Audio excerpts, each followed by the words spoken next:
na siya. Ang pala mo nandito sa bahay. Nay, wag ngayon please. Alam mo, bilib din ako sa'yo eh. Wala na nga tayong makain, nagpabuntis ka pa. Buti pa yung anak ni Rosa, pag-aaral ay natupag. Nakakawalang gana! Yan, umalis ka. Diyan ka magaling. Kasalanan mo to! Sinira mo yung future ko! Ate, please, tigilan mo yan. Walang kasalanan yung bata. Hindi! Dahil dito, galit sa akin si nanay! Kaya dapat mawala na to! Ate, wag! Ate! Anak, kain ka na oh. Nay, Sorry anak ha sa mga sinabi ko. Hayaan mo, babawi ako sa'yo ha. thank you, Nay. Nay, sumasakit tiyan ko. Nay. Oo, yung pinag-usapan natin ha. Hihintayin ko ng mga anak tong babaeng to. Pag nabigay ko na yung bata, ibigay mo na agad yung pera sa akin ha. Balak ibenta ni nanay yung anak ko. O anak, okay ka lang? Walang iya ka, Nay! Ang sama mo! Akala ko, totoong nagbago ka na. Pera pa rin pala yung nasa utak mo. Abay, bakit? Wala ka nang pakinabang dito. At least yung anak mo, mapapakinabangan ko. Wala ka namang papakain dyan eh. Napakasama mo! Lalayas na ako sa impyernong to! Sige, lumayas ka. Sino tinakot mo? Tignan natin kung saan ka pupulutin. Hello, Bes. Hello, Bes. Kilala mo ba si Edward? Oo, Bes. Siya yung ama ng dinadala ko. Mayaman pala sila, Bes. Gusto kanyang makita kasi gusto niyang panagutan yung baby mo. Talaga? Oo, Bes. Ito na yun, Bes. Bes, hindi mo na kailangan magtiis na nanay mo. Hindi pwedeng anak ko lang ang makikinabang sa yaman ng lalaking yun. Dapat ako din. Anak, magpagaling ka lang ha. Nay, ayoko na dito sa ospital. Ang daming may sakit. Kailangan mo nang gumaling, Scarlett, para makapag-date na tayo ulit. Oo, babe. Magpapagaling ako. Hello. Kamusta na po siya? Doc, okay naman po siya. Pwede na po ba kami lumabas ng hospital? May bad news ako sa inyo. Nay, bad news daw. Hindi naging maganda yung mga resulta ni Scarlett. 3 araw na lang siyang mabubuhay. Hindi pwede. Ayoko. Mamamatay na ako. Huwag mo sabihin yun, Scarlett. Magpapakasal pa tayo, di ba? Magkakaanak pa tayo, di ba? Hindi ka mamamatay, anak. Gagawan ko ng paraan. Hindi pwede mamatay anak ko.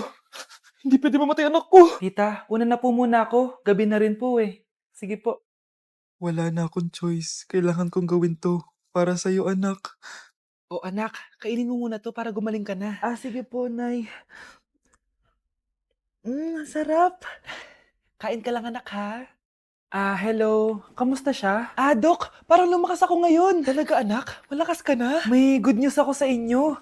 Naging okay lahat ng results ni Scarlett. Grabe, parang himala. Pwede na kayong lumabas dito sa ospital. Makakalabas na tayo ng ospital, Nay! Oo, anak. Gagawin ko lahat para sa'yo, anak. Sa wakas, nakauwi na din tayo, Nay. Namiss ko tong bahay natin. At dahil dyan, pagluluto kita ng paborito mong ulam, anak, para di ka na magkasakit.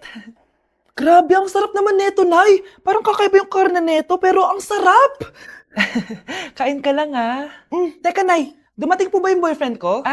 Nandito siya, anak. Totoo, Nay? Nasaan siya? Babe! Ayan siya. Kinakain mo.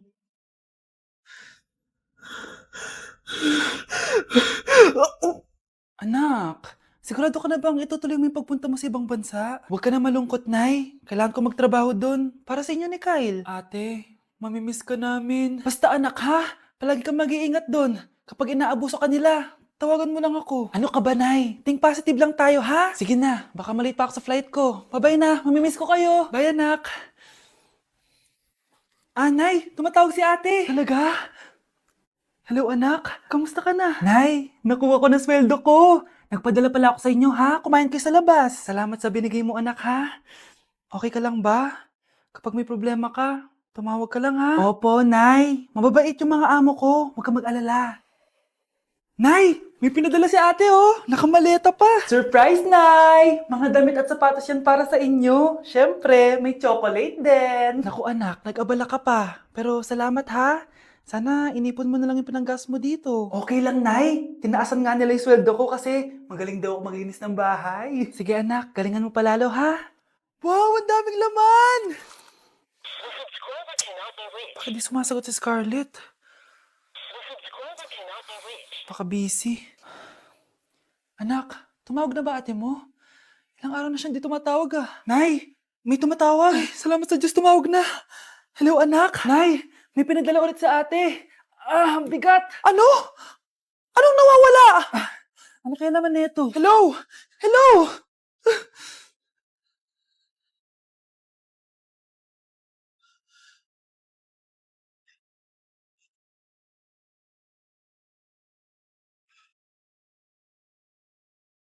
Ang isang 50% po ay mapupunta sa isa niyang anak. Ano? Baka yan yung isa naming anak na nawala? Oo, sa amin na lang yan. Ako! Ako ang isa pang anak ni Ramon. Oh, akala ko ba nawawala yung isang anak ni Ramon? Attorney naman, huwag ka maniwala dyan. May sakit kasi sa utak yan. Wala akong sakit, attorney. Maniwala ka, please. Kailangan ko pa ng sapat na ebidensya para maniwala ako sa'yo. Sige na, babalik na lang ako. Ito na ba yung bagong bahay ng anak ko? Ikaw, babae ka. Sinubukan mo pang agawin sa amin ang kayamanan ng tatay mo? Ang sama nyo, tita! Gusto nyo kunin lahat! Well, hindi naman maniniwala sa'yo si attorney dahil wala kang ebidensya. Tao po, attorney po ito. Nandiyan si attorney. Halika dito. Ayan, ikukulong muna kita dito sa bodega hanggat hindi ko pa nakukuha mga kayamanan. Yes, attorney. Hawak ko na ang 100% ng kayamanan ni Ramon. Nandito na ang titulo, papeles at cheque ng mga kayamanan niya. Salamat, attorney, ha? Scarlett, hindi ko na alam kung ano nangyayari sa nanay ko. Pero huwag ka mag-alala. Ako bahala sa'yo. Kailangan na matigil tong pinagagawa ni nanay. Tao po. Sino ka? Ako po yung nanay ni Scarlett, yung anak din ni Ramon. Totoo ba to? Pinagsasabi mong babae ka? Kami lang ang pamilya ni Ramon. Attorney, huwag ka magpaniwala dyan. Peke yan. Hindi to peke. Pwede mo ipacheck to sa attorney. Kaya ilabas mo na siya. Kinulong po ni nanay si Scarlett sa bodega. Ha? Anak?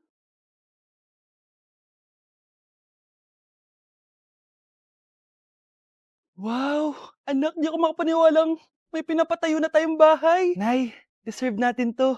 Ang tagal niyo din to pinaghirapan. Ma'am, saan ko po ilalagay itong mga semento? Doon na lang sa gilid, kuya. Sige po, ma'am. Excited na ako matapos tong bahay natin, anak. Nandito. Hoy, huwag ka pupunta dyan! Grabe nangyari Anak, sa kawawa kanya. naman siya. Ba't ang daming tao? Engineer, anong meron? Ma'am, yung isa sa mga trabahador namin, na kuryente tapos natabunan ng semento. Ayun, namatay. Ha? Paano nangyari yun? May nag-utos ata sa kanya na ilagay yung semento sa gilid. Madami live wire dun eh. Nay. Ang problema, ma'am, kung tatanggalin pa namin yung katawan niya sa ilalim ng semento, baka hindi agad matapos tong bahay niyo. Hindi pwedeng hindi matapos agad tong bahay na to. Di bale, babayaran ko na lang yung pamilya nung namatay. Nay, sigurado ka ba? Sige po, ma'am. Sige na, ituloy niyo na yan. Congrats po, ma'am. Natapos din yung bahay niyo. Ang ganda, di ba? Wow, ang ganda. Maraming salamat, engineer. Una na po ako, ma'am. Anak, tara pasok na tayo. Wow, ang ganda ng loob. Nay, hindi talaga ako mapakali na may bangkay dito sa ilalim ng bahay natin. Huwag kang okay, anak. Kasalanan niya naman kung bakit siya namatay eh. Ay, matutulog na lang ako sa bago kong bahay. Wow, ang ganda ng kwarto ko. Ano yun? Kasalanan mo kung bakit ako namatay. Nay! Anak, kunin mo yung cellphone ko sa kwarto. May tumatawag ata. Sige po, Nay. Sabi cellphone ni nanay. Anak, bilisan mo naman. Ay, salamat naman. Nakatae din. Scarlett, ba't nandyan ka? Di ba pinukuha ko sa cellphone ko? Pinagsasabi mo, Nay. Kanina pa ako dito sa loob. Nay, ito na po cellphone niyo. Sino yan, Nay? Bakit kamukha ko? Teka lang. Bakit dalawa kayong Scarlett? Nananaginip pa ako? Nay, ako yung totoong Scarlett. Ha? Sinungaling! Ako to, Nay. Ang totoong Scarlett. Sandali nga! Hindi na ako tutuwa sa inyong dalawa, ha? Isa lang ang solusyon dito. Magtatanong ako at kung sino ang makasagot ng tama, siya ang totoong Scarlett. Unang tanong, saan ako may balat? Balat? Nay, sa puwet. Nay, sa kifi. Tama, kifi. Ha? Totoo ba, Nay? O, diba, alam ko. Susunod na tanong. Ano ang timbang ko? Mukha kang 100 kilos, Nay. 75 kilos? Tama, 75 kilos. Yes. Huling tanong. Ano ang birthday ko? Birthday? Mahina pa naman ako sa ganyan. April 14, 1977? April 15, 1977. Tama! Ikaw nga ang totoong Scarlett. At ikaw, dahil talo ka, lumayas ka na dito, impostor! Ay! Sino ba kasing Scarlett na yun? Bakit kamukha ko siya? Anak, kilalang kilala mo talaga ako, no? Siyempre naman, Nay. Anak mo ko eh.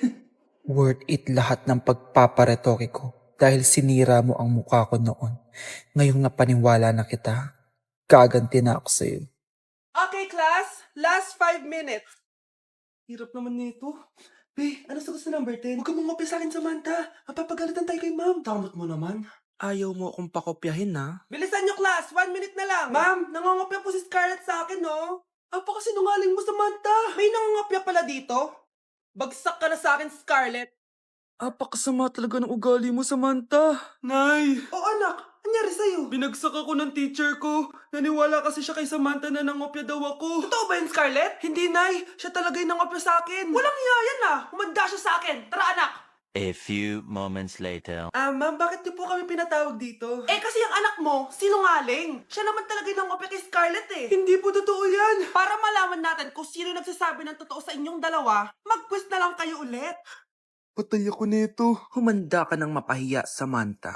Okay, time's up. Pass your papers. Scarlett, naka-perfect ka. Yes, talino talaga ng anak ko. Samantha, wala kang tamang sagot. Ikaw talaga ang totoong nangongopya. Nakakahiya ka, Samantha. Humanda ka sa akin sa bahay. Tara! Wag po, Nay! Ikinalulungkot ko pero hindi na siya makakita. Masyado nang malala ang damage sa mata niya. Mahal, hindi tayo susuko ha? Gagaling ka. Mahal, huwag ka na magpa-stress. Ginawa naman natin lahat, di ba? Mahal, magpahinga ka muna dito ha. Maluto lang ako ng pagkain. Hi, Ramon. Rosa, bakit nandito ka? Balita ko, wala nang pag-asang makakita yung asawa mo.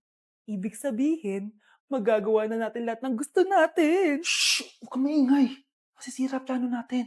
Sinasabi ko na nga ba, may pinaplano kay ni Rosa. Mahal, kain ka na nito paborito mo. At talagang hinahayaan mo lang dito si Rosa, ha?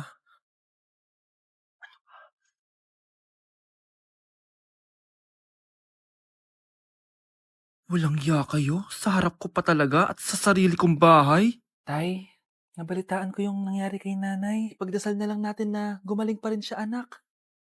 May CCTV dito sa bahay. Kailangan kong makuha yung mga files na yun. Nay?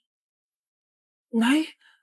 Nakakakita ka? Anak, please. Huwag mo muna sasabihin kahit kanino na nakakakita na ako. Nay, akala ko ba bulag ka na? Matagal na akong gumaling, anak.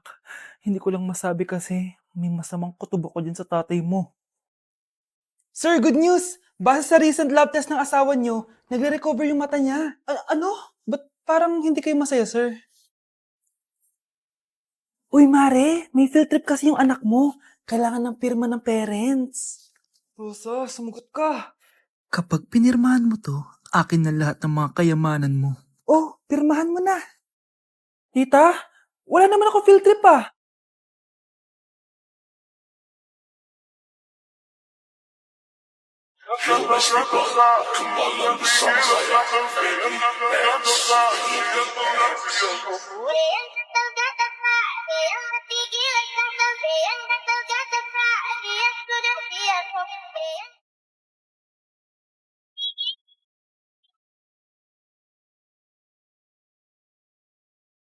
Aba, Ano? mayabang ka ba?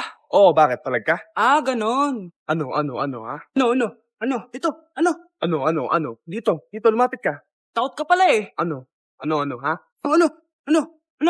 Isang pitik ko lang, sumba ka na. Tumipitik ka pa lang, tumba ka na. Ano, ha? Ano, Ano? Ha? Ano dito? Dito? Ano? ha? Ano? Wait lang, parang nakita kita sa babuyan kumakain ng pigrolak. Grabe ang init. Kaya naman pala, andito ang kampon sa tanas. Mukha kang rambutan. Mukha kang talong. Mas gwapo naman ako sa'yo. Gwapo nga, wala ka namang jowa.